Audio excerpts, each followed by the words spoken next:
Hello students, मैं Rakesh Kumar, PGT chemistry, government model संस्कृति senior secondary school धोलेडा, जिला महेंद्रगढ़, हरियाणा।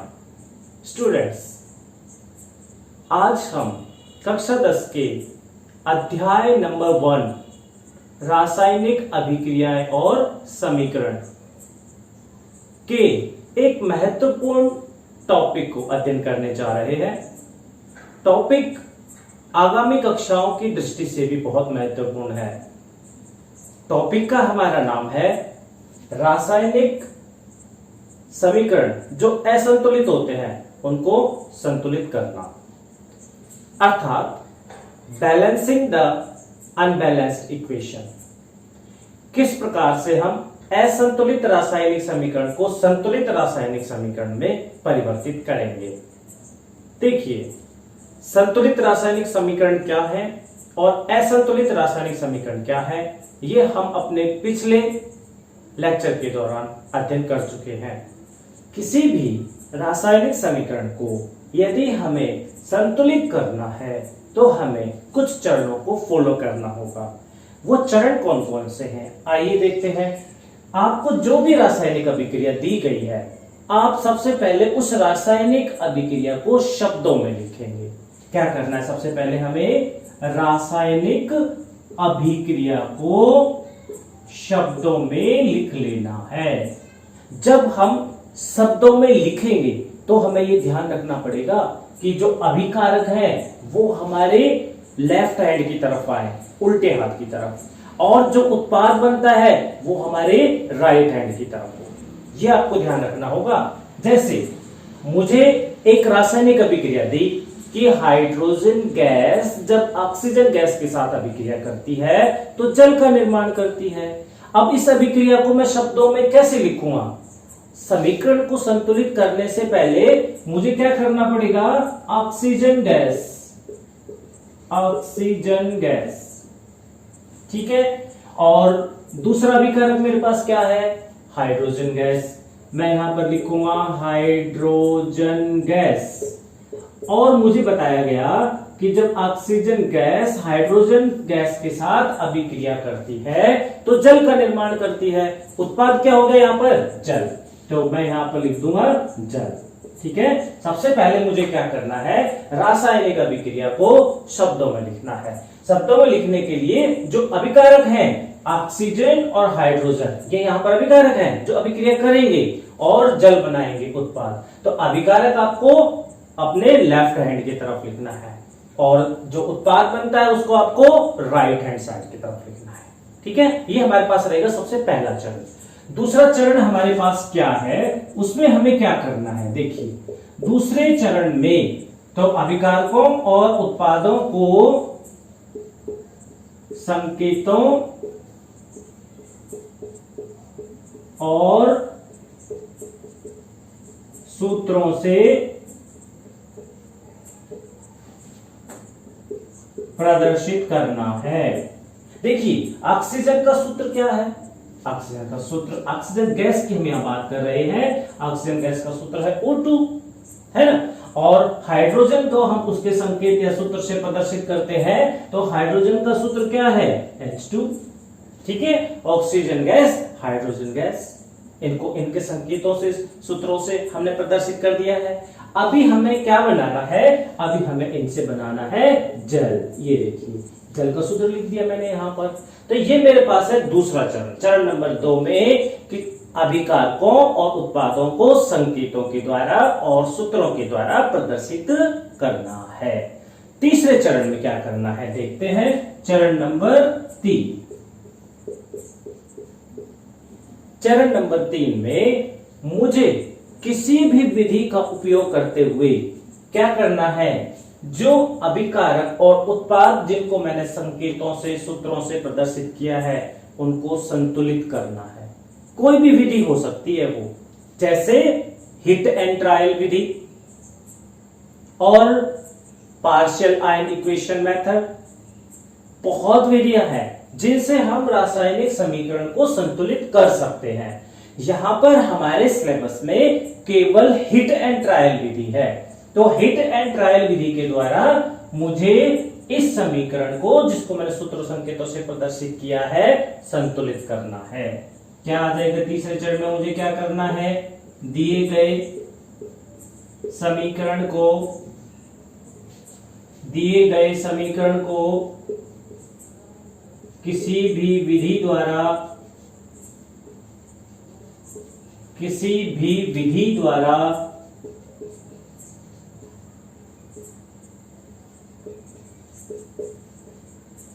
संतुलित करना है।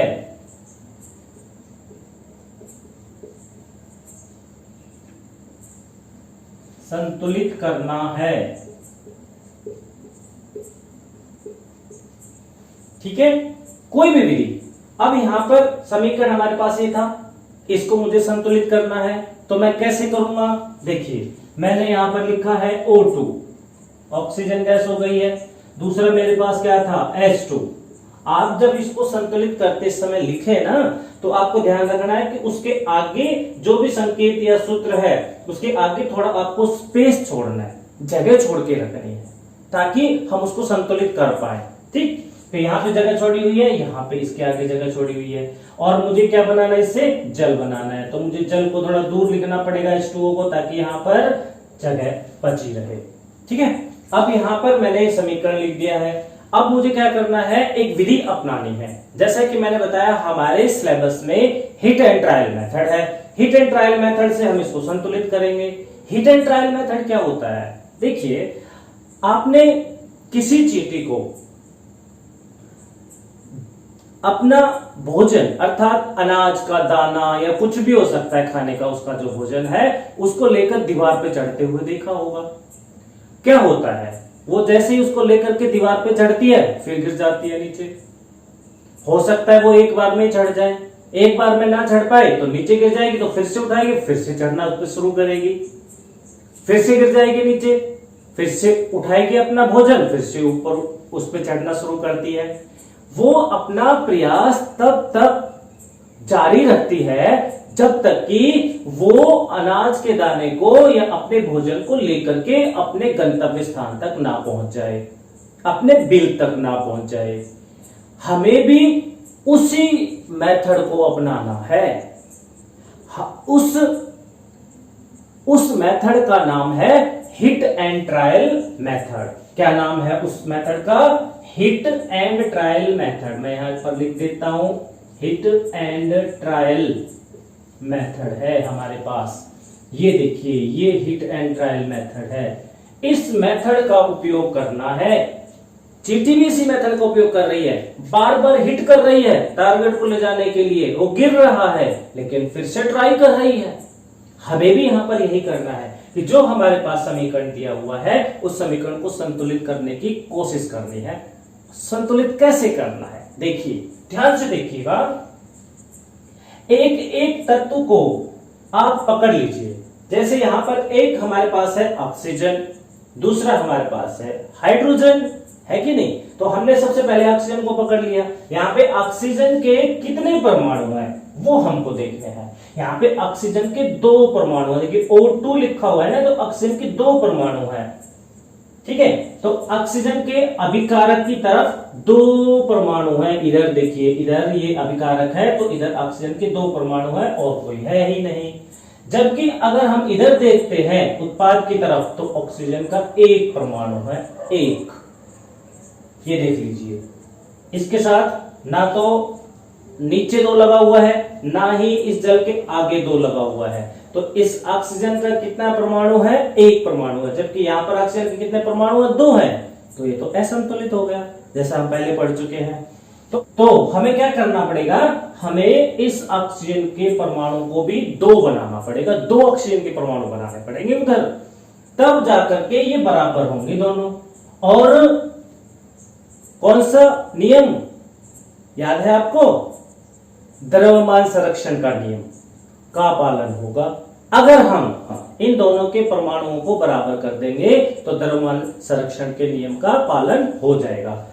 और यदि द्रव्यमान संरक्षण नियम का पालन हो जाएगा तो समीकरण संतुलित हो जाएगा, है ना? तो चलिए हम इसको बराबर कर देते हैं।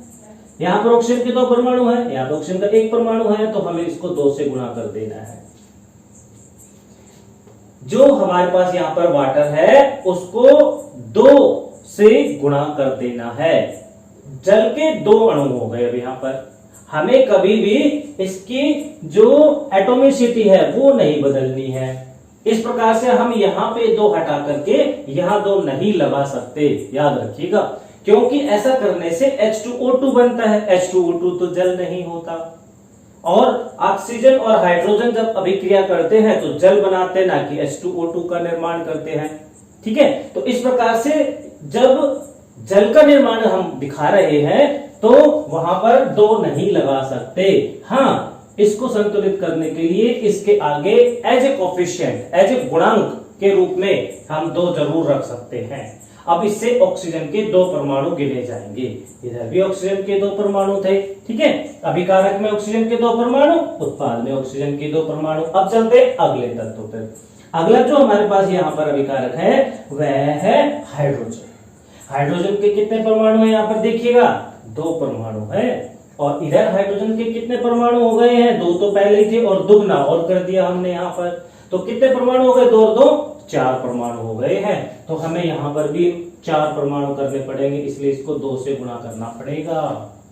जब हम इसको 2 से गुणा कर देंगे तो हाइड्रोजन के 4 परमाणु हो गए हैं, इधर भी हाइड्रोजन के 4 परमाणु हो गए हैं। फिर से अब हमें एक बार चेक करना होगा कहीं ऑक्सीजन तो गलत नहीं हो गया है। देख सकते हैं ऑक्सीजन 2 परमाणु है, ऑक्सीजन 2 परमाणु है। तो इस प्रकार से जब अभिकारक अर्थात रिएक्टेंट की साइड और प्रोडक्ट अर्थात उत्पाद की साइड जब परमाणुओं की संख्या बराबर हो जाती है तो हम कहते हैं कि द्रव्यमान संरक्षण नियम का पालन हो गया है, law of conservation of mass का फॉलो हो गया है। और जब लॉ ऑफ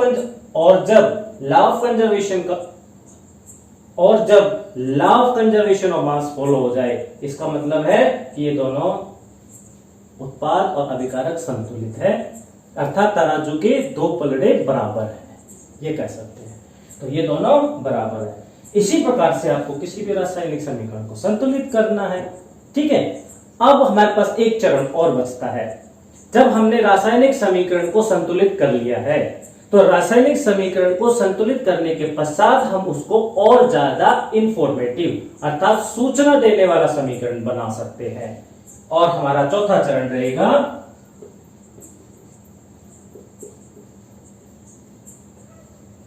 संतुलित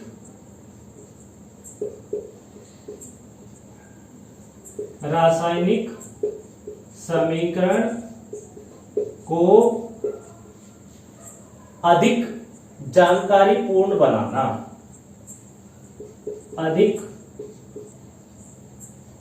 जानकारी पूर्ण बनाना।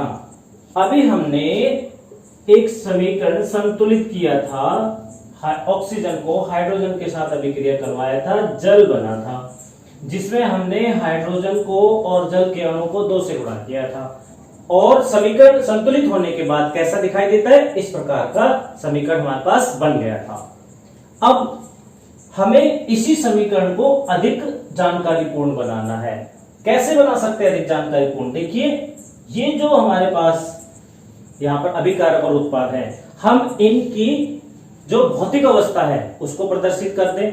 जैसे ऑक्सीजन किस अवस्था में है, ऑक्सीजन गैस की अवस्था में, तो हम यहाँ पे जी संकेत, स्मॉल लेटर अंग्रेजी का जी, वो यहाँ पर हम प्रदर्शित कर देंगे तो ऑक्सीजन गैस। इसी प्रकार से जो हाइड्रोजन है वो भी गैस है, उसको हम यहाँ प्रदर्शित कर देंगे जी। ठीक है, और जल जो है वो द्रव अवस्था में होता है, द्रव अर्थात लिक्विड, तो हम एल संकेत से प्रदर्शित कर देंगे। अगर इन दोनों अभिकारकों को जोड़ने में अर्थात अभिक्रिया करवाने में कुछ परिस्थितियां लगती हैं तो वो परिस्थितियां भी हम यहाँ पर तीर के ऊपर लिख सकते हैं। ठीक है, जैसे मान लीजिए कि यह अभिक्रिया 100 डिग्री सेल्सियस पे हो रही है तो हम यहाँ पर 100 डिग्री सेल्सियस लिख देंगे। मान लीजिए किसी उत्प्रेरक की उपस्थिति में हो रही है, किसी पदार्थ की उपस्थिति में हो रही है तो हम यहाँ पर वो पदार्थ लिख देंगे। मान लीजिए कि ये जो अभिक्रिया है किसी निश्चित दाब पर हो रही है तो हम यहाँ पर वो दाब लिख देंगे। तो इस प्रकार से हम जो संतुलित रासायनिक समीकरण है उसको अधिक महत्वपूर्ण बना देंगे यदि कुछ और संकेतों का उपयोग करते हैं तो। ठीक है, चलिए तो हमारे पास किसी भी रासायनिक समीकरण को संतुलित करने के लिए ये 4 चरण है, आप इनको अच्छे से नोट कर लीजिएगा। पहले में आपको शब्दों में लिखना है, दूसरे चरण में आपको उनको संकेत और सूत्रों से प्रदर्शित करना है, तीसरे चरण में आपको जो रासायनिक समीकरण हमारे पास संकेत और सूत्रों में उसको संतुलित करना है किसी भी विधि का उपयोग करके, और चौथे चरण में हम उस संतुलित रासायनिक समीकरण को अधिक इंफॉर्मेटिव, अधिक जानकारीपूर्ण अर्थात मोर इंफॉर्मेटिव बना सकते हैं। आइए अब हम कुछ और उदाहरण देखते हैं। देखिए, एक उदाहरण लेते हैं यहाँ पर कि एल्यूमिनियम जब क्लोरीन से रिएक्शन करता है, किससे? क्लोरीन से। एल्यूमिनियम होता है Al और क्लोरीन गैस होती है Cl2। एल्यूमिनियम जब क्लोरीन गैस के साथ अभिक्रिया करता है तो वह बनाता है एल्यूमिनियम क्लोराइड, और एल्यूमिनियम क्लोराइड का सूत्र होता है AlCl3। ये जो समीकरण आपके सामने लिखा हुआ है, क्या यह समीकरण संतुलित है? सोचिए, देखिए और सोचिए, साथ ही बताइए भी कि क्या यह जो समीकरण है संतुलित है? क्या जवाब है आपका? नहीं, बिल्कुल सही कहा आपने। यह जो समीकरण है संतुलित नहीं है। क्यों संतुलित नहीं है? एल्यूमिनियम का एक परमाणु है, इधर एल्यूमिनियम का एक परमाणु है, यह तो संतुलित है। चलते हैं क्लोरीन, जो दूसरा यहाँ पर अभिकारक है क्लोरीन। क्लोरीन के यहाँ पर 2 परमाणु है, यहाँ पर क्लोरीन के 3 परमाणु है, ये संतुलित नहीं है। और यदि अभिकारकों में से कोई भी एक या उत्पाद में से कोई भी एक संतुलित नहीं है तो वह समीकरण भी संतुलित नहीं है। आइए देखें इसको संतुलित करके। एल्यूमिनियम का एक परमाणु है, एल्यूमिनियम का एक परमाणु है, संतुलित है, दोनों बराबर हैं, दोनों का पलड़ा बराबर है। आइए अब चलते क्लोरीन की ओर। क्लोरीन के यहाँ पर 2 परमाणु है, यहाँ पर क्लोरीन के 3 परमाणु है, तो संतुलित नहीं है, बराबर करना है। बराबर करने के लिए क्लोरीन को 3 कैसे बनाए? क्लोरीन को 3 नहीं बना सकते यहाँ पर, क्योंकि उसकी परमाणुकता बदल जाएगी। तो क्या कर सकते हैं? उसको किसी ऐसी संख्या से गुणा कर सकते हैं जिससे कि वो उसके बराबर आ जाए।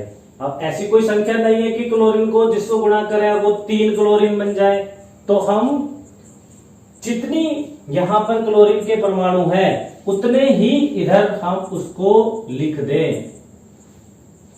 कितने परमाणु हैं? 3। तो हम इसको 3 से गुणा कर देंगे।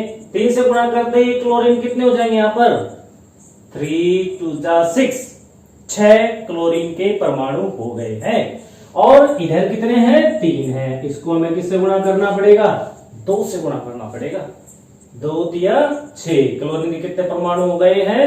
6 हो गए हैं। तो क्लोरीन तो बराबर हो चुकी है।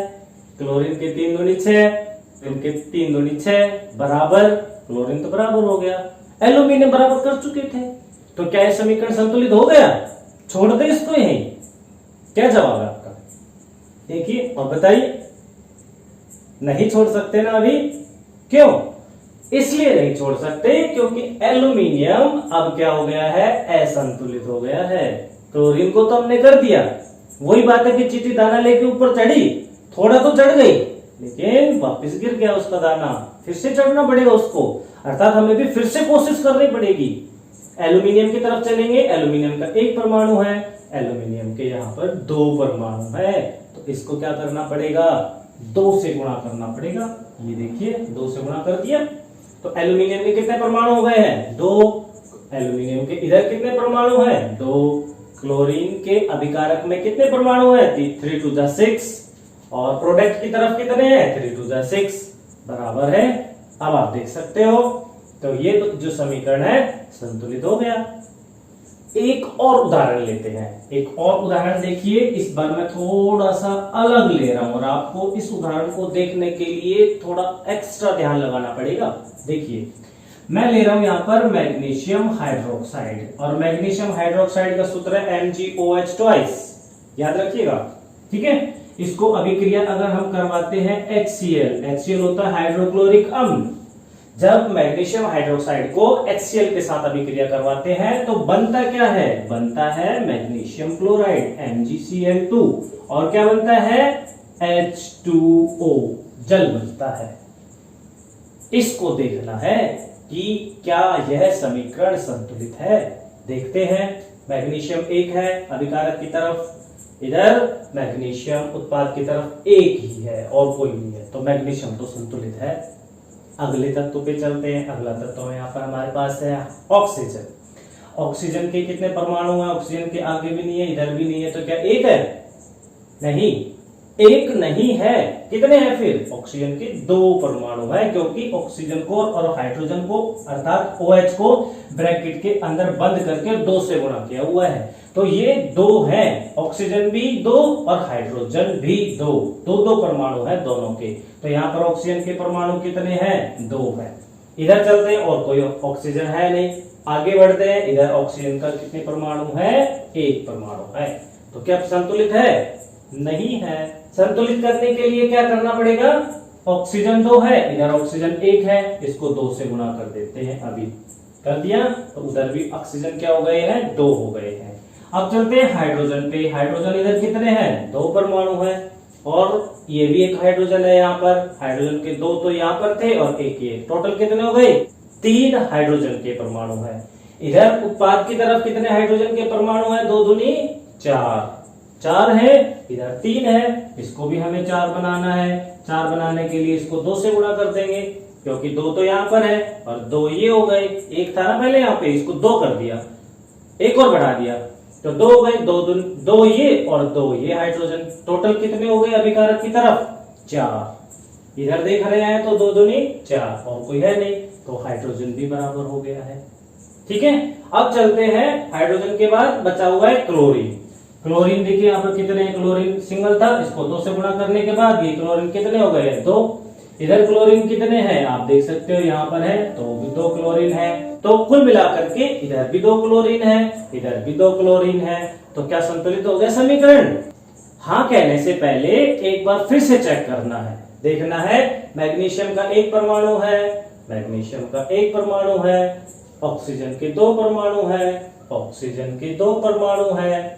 इधर देख रहे हैं तो हाइड्रोजन के 2 और 2 4 परमाणु है, इधर हाइड्रोजन के 2 दूनी 4 परमाणु है, क्लोरीन के 2 परमाणु है, क्लोरीन के 2 परमाणु है। इस प्रकार से हमारे पास ये जो समीकरण है ये संतुलित हो गया है। ठीक है, आशा है कि आपको समझ आ गया होगा। अगर अभी भी कहीं आपको समस्या लग रही है तो आप इसकी प्रैक्टिस कीजिएगा। इस लेक्चर के अंत में मैं आपको कुछ समीकरण दूंगा, वो आपको आपके होमवर्क के रूप में लेने हैं और उनको सभी को खुद ही आपको संतुलित करना है। हाँ, अगर समस्या आए तो अपने अध्यापक की सहायता जरूर ले लीजिएगा। ठीक है, चलिए रासायनिक समीकरण को संतुलित करने के बाद अब हम चलते हैं इस अध्याय के दूसरे टॉपिक की ओर, और वो दूसरा टॉपिक है हमारे पास रासायनिक अभिक्रियाओं के कुछ महत्वपूर्ण प्रकार। आइए देखते हैं रासायनिक अभिक्रियाओं के कुछ महत्वपूर्ण प्रकार हमारे पास यहाँ पर इस अध्याय में दिए हुए हैं, जिनमें सबसे पहला है संयोजन अभिक्रिया। संयोजन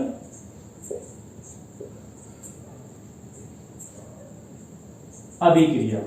संयोजन अभिक्रिया को हम अंग्रेजी में कॉम्बिनेशन रिएक्शन कहते हैं। क्या कहते हैं? Combination reaction. यहां पर अंग्रेजी में बताना इसलिए महत्वपूर्ण है क्योंकि अंग्रेजी के शब्द से आपको यह अभिक्रिया क्या होती है उसका आसानी से आइडिया लग जाएगा। देखिए, कंबाइन आ रहा है शब्द में, कॉम्बिनेशन में कंबाइन। कंबाइन करना मतलब जोड़ देना। जैसे मेरे पास एक अभिकारक है ये और दूसरा अभिकारक है ये, इनको कंबाइन कर देना, जोड़ देना, ये जुड़ गए। और जुड़ने के बाद क्या बन गया है? यहां पर एक बन गया है, सिंगल। ये देखिए एक बन गया है। तो ऐसी अभिक्रिया जिसमें क्या होगा, दो या दो से ज्यादा भी हो सकते हैं, दो या दो से ज्यादा अभिकारक जुड़ जाएं, ये जुड़ गए। जुड़ने को हिंदी में बोलते हैं संयोजन, अर्थात वह अभिक्रिया जिसमें दो या दो से ज्यादा अभिकारक संयोजित हो जाए, जुड़ जाए, कंबाइन हो जाए, उन अभिक्रियाओं को कॉम्बिनेशन रिएक्शन अर्थात संयोजन अभिक्रिया कहते हैं। परिभाषा बहुत आसान है, आप समझ में आ गया होगा। उदाहरण देखना चाहेंगे, चलिए हम उदाहरण देखते हैं इसका। हमने इस अध्याय के शुरू में पढ़ा था मैग्नीशियम की जो रिबन होती है अर्थात मैग्नीशियम का तार। जब उस मैग्नीशियम के तार को हम ऑक्सीजन की उपस्थिति में जलाते हैं, क्या बनता है? बताया था आपको, वहां पर एक क्रियाकलाप भी हमने देखा था कि जब मैग्नीशियम को ऑक्सीजन की उपस्थिति में जलाते हैं तो बनता है मैग्नीशियम ऑक्साइड, बनता है। संतुलित कर देते हैं इसको, ये देखिए ये संतुलित भी हो गया है। मैग्नीशियम की तार को ऑक्सीजन की उपस्थिति में क्या करना है? हमें जलाना है, और जब हम उसको जला देंगे तो क्या बनेगा? मैग्नीशियम ऑक्साइड बनेगा। इस अभिक्रिया में आप क्या देख रहे हैं? देखिए अभिकारक कौन से हैं? ये दोनों। कितने हैं? 2। हो सकता है ज्यादा भी हो सकते थे अगर कोई और अन्य अभिक्रिया ले, लेकिन यहां पर कितने अभिकारक हैं? 2। और बन क्या रहा है? एक अकेला उत्पाद बन रहा है, ये वाला आप देखिए, एक। तो वे अभिक्रिया जिनमें 2 या 2 से ज्यादा, ये दोनों जुड़ गए हैं, मैग्नीशियम अलग था ऑक्सीजन अलग था, लेकिन जुड़ करके मैग्नीशियम ऑक्साइड बन रहा है, तो दोनों जुड़ गए हैं। जुड़ करके क्या बना दिया है? एकल उत्पाद बन गया है, सिंगल प्रोडक्ट। ऐसी अभिक्रिया संयोजन अभिक्रिया है। आपको इस अभिक्रिया को देखना है कि ये कैसे होती है। चलिए इस अभिक्रिया को हम एक क्रियाकलाप के द्वारा समझ लेते हैं कि किस प्रकार से मैग्नीशियम ऑक्सीजन के साथ अभिक्रिया करता है जब उसको जलाते हैं और बनाता है मैग्नीशियम ऑक्साइड। आइए जरा इस क्रियाकलाप में देख लेते हैं। तो आइए स्टूडेंट्स, हम देखते हैं संयोजन अभिक्रिया के लिए एक क्रियाकलाप कि संयोजन अभिक्रिया किस प्रकार से होती है। देखिए संयोजन अभिक्रिया के लिए हम यहाँ पर 2 अभिकारक लेंगे। पहला अभिकारक है मैग्नीशियम का रिबन अर्थात मैग्नीशियम की वायर। ये देख सकते हैं आप, ये मैग्नीशियम की रिबन आपके सामने है। इस मैग्नीशियम की रिबन को अगर आप ध्यान से देखेंगे तो आप पाएंगे कि इसके ऊपर यहाँ पर देखिए ये एक काले काले रंग का अर्थात मैग्नीशियम ऑक्साइड की एक परत इसके ऊपर आकर के जमा हो गई है। यह कब होता है? जब मैग्नीशियम की रिबन हमारी प्रयोगशाला में बहुत लंबे समय तक खुले में रखी रहती है, तो इस मैग्नीशियम की रिबन के ऊपर मैग्नीशियम ऑक्साइड की जो परत है वह आ जाती है। ये देख सकते हैं आप, ये देखिए यहाँ पर तो ये मैग्नीशियम ऑक्साइड की परत आ गई है। तो एक अभिकारक हमारा इस क्रियाकलाप में जो उपयोग होने वाला है वह है मैग्नीशियम की रिबन। ठीक है, चलिए दूसरा जो अभिकारक हमारे इस क्रियाकलाप में उपयोग होगा वह होगा ऑक्सीजन गैस। ऑक्सीजन गैस क्योंकि वायु में उपस्थित है तो हमारे पास यहाँ पर वायु के अंदर ऑक्सीजन गैस दूसरा अभिकारक है। अच्छा, तो हमारे पास 2 अभिकारक कौन कौन से हो गए हैं? पहला अभिकारक हो गया है मैग्नीशियम की रिबन और दूसरा अभिकारक हो गया है ऑक्सीजन गैस। ठीक है, चलिए इस सामग्री से तो आप परिचित ही होंगे।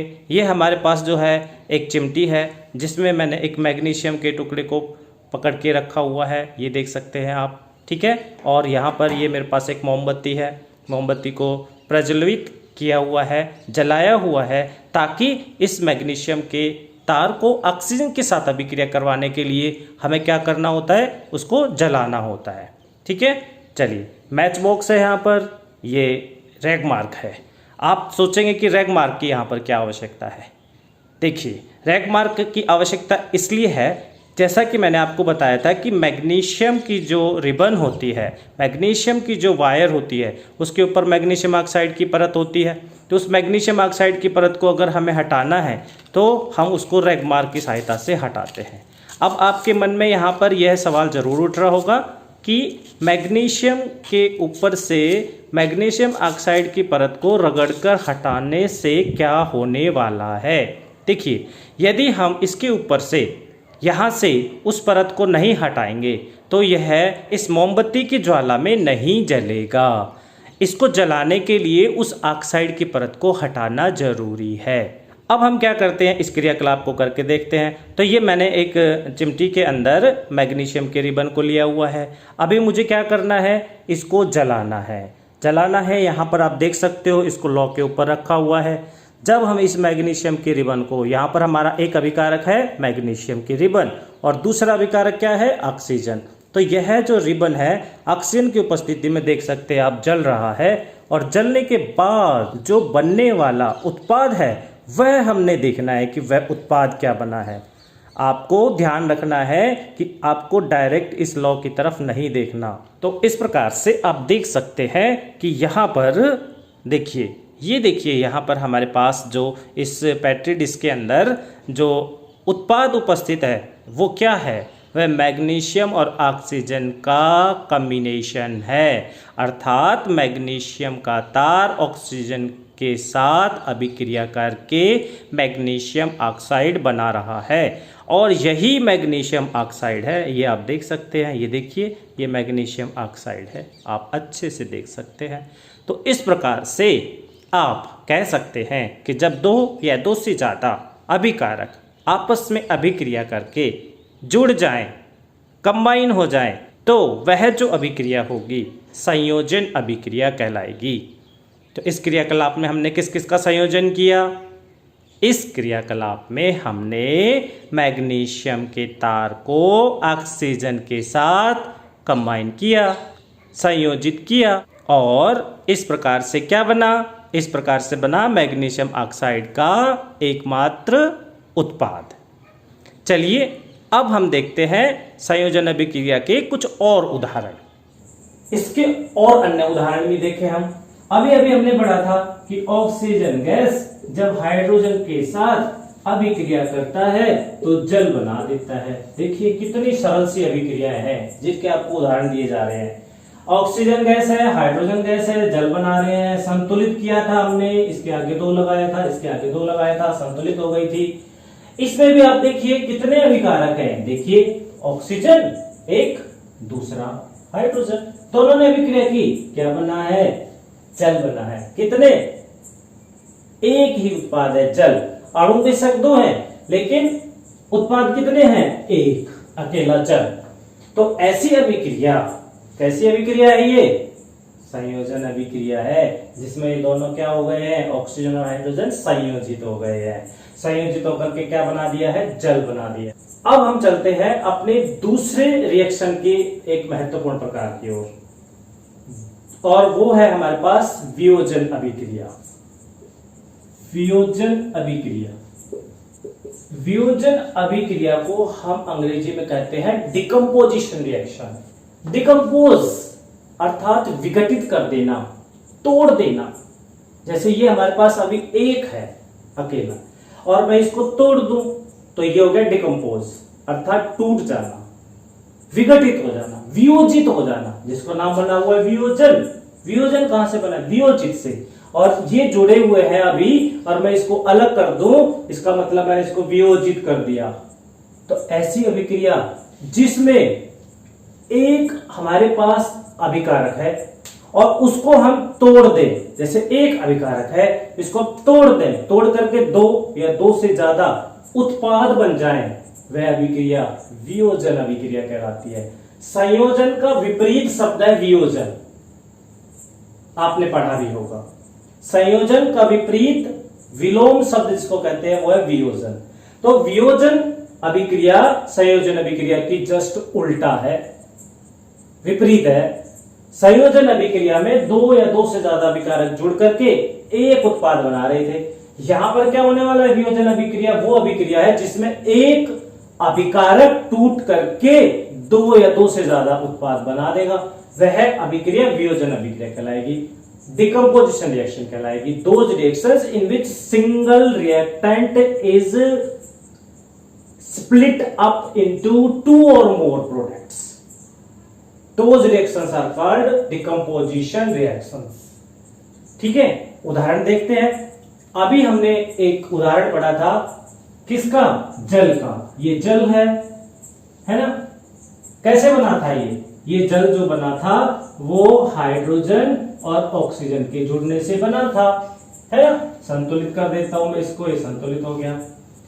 अब इस जल को यदि मुझे तोड़ना है, विघटित करना है, तो मुझे इसमें क्या करना पड़ेगा, विद्युत धारा गुजारनी पड़ेगी। क्या करना पड़ेगा, विद्युत धारा को जल में से गुजारना पड़ेगा। देखिए अब की बार मैं ले रहा हूं कैल्शियम कार्बोनेट। कैल्शियम कार्बोनेट का सूत्र होता है CaCO3। क्या है ये, चूने का पत्थर, और अकेला यहां पर अभिकारक है ये। जब मैं इसको गर्म करता हूं, क्या करना है, इसको कैल्शियम कार्बोनेट को गर्म करना है।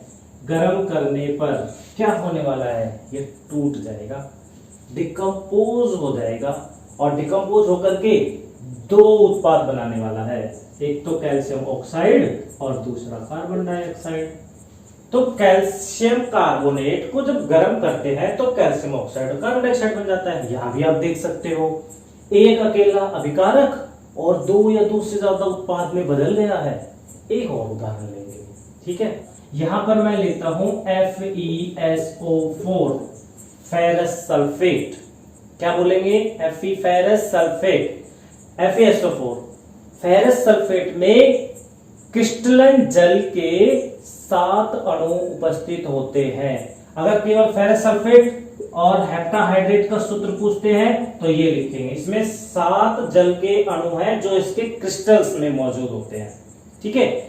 हम यहाँ पर अभिक्रिया में 7 क्रिस्टल के अणु जो है वो नहीं दिखा रहे हैं, हालांकि इसमें उपस्थित है वो, ठीक है। इसका रंग जो है आपको याद रखना है, वह होता है हल्का हरा, हरे रंग का होता है फेरस सल्फेट हेप्टाहाइड्रेट। हम इसको क्या करते हैं, हम इसको करते हैं गर्म। लिखा मैंने यहां पर गर्म करने पर।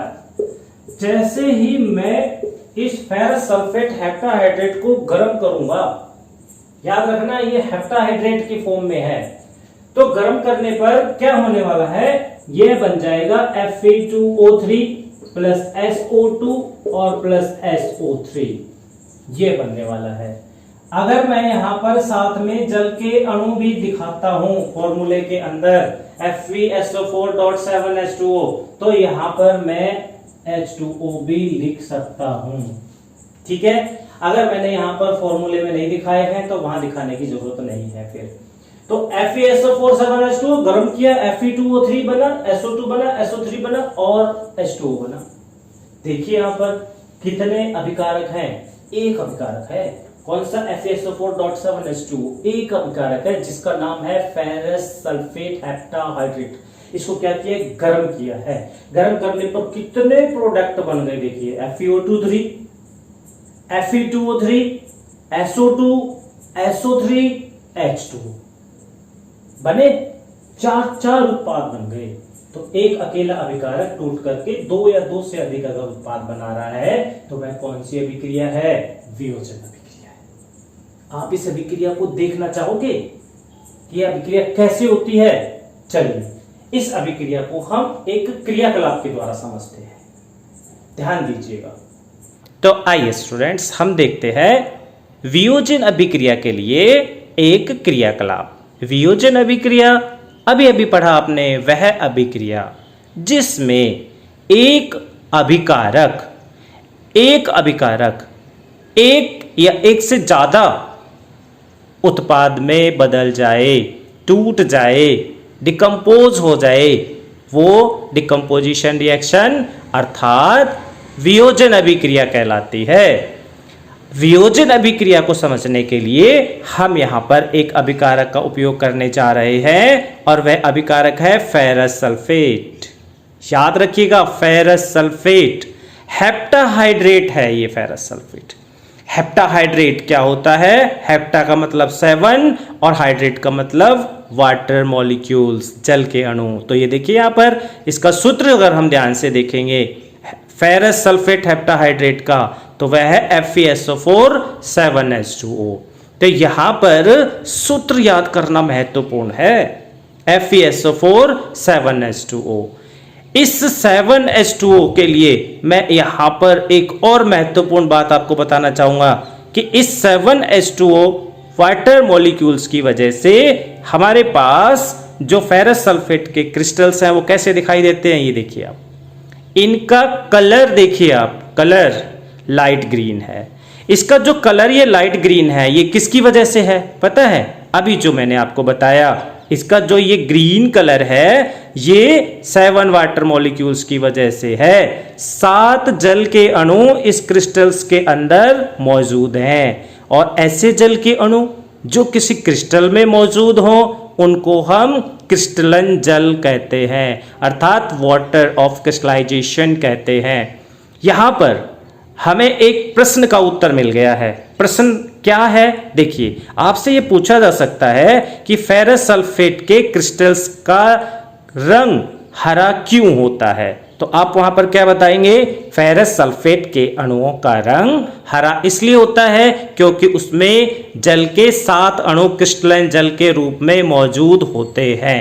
अब हम देखते हैं कि ये जो क्रिस्टलाइन जल वाला फेरस सल्फेट है, इसको यदि हम गर्म कर दें, यहां पर अभिकारक हो गया हमारे पास फेरस सल्फेट हेप्टाहाइड्रेट, इसको यदि हम गर्म कर दें तो क्या होने वाला है देखते हैं। इसको करने के लिए मैं यहां पर ये स्पैचुला यूज करूंगा।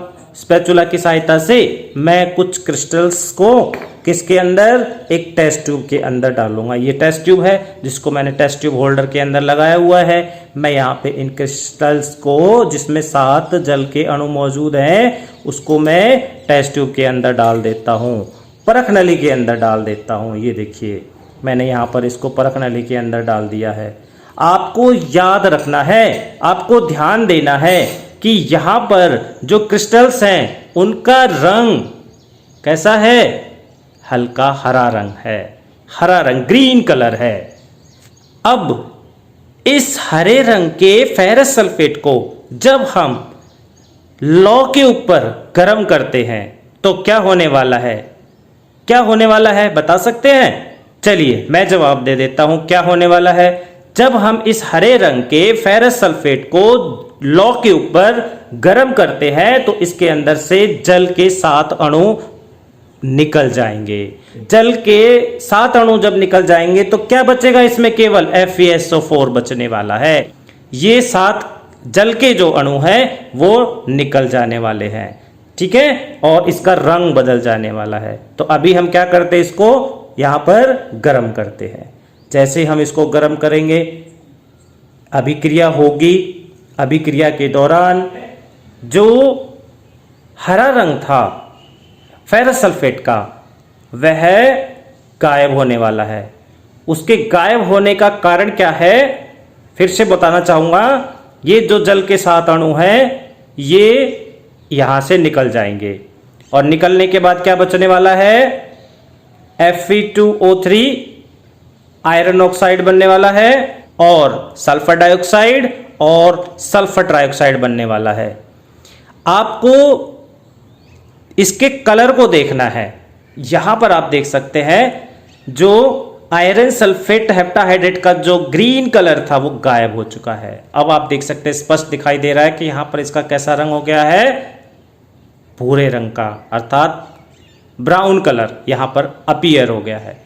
अब ये कहेंगे कि जल के जो अणु थे वह कहां हैं? तो आप इस टेस्ट ट्यूब को जरा ध्यान से देखिए। ये देखिए आप यहां पर इस टेस्ट ट्यूब के अंदर वाली परत पर, यहां पर ये देखिए अंदर, इसमें ये देखिए यहां पर इसके इस टेस्ट ट्यूब के चारों तरफ जल की जो मॉइस्चर थी, जो नमी थी, वो जल के छोटी छोटी बूंदों के रूप में मौजूद है।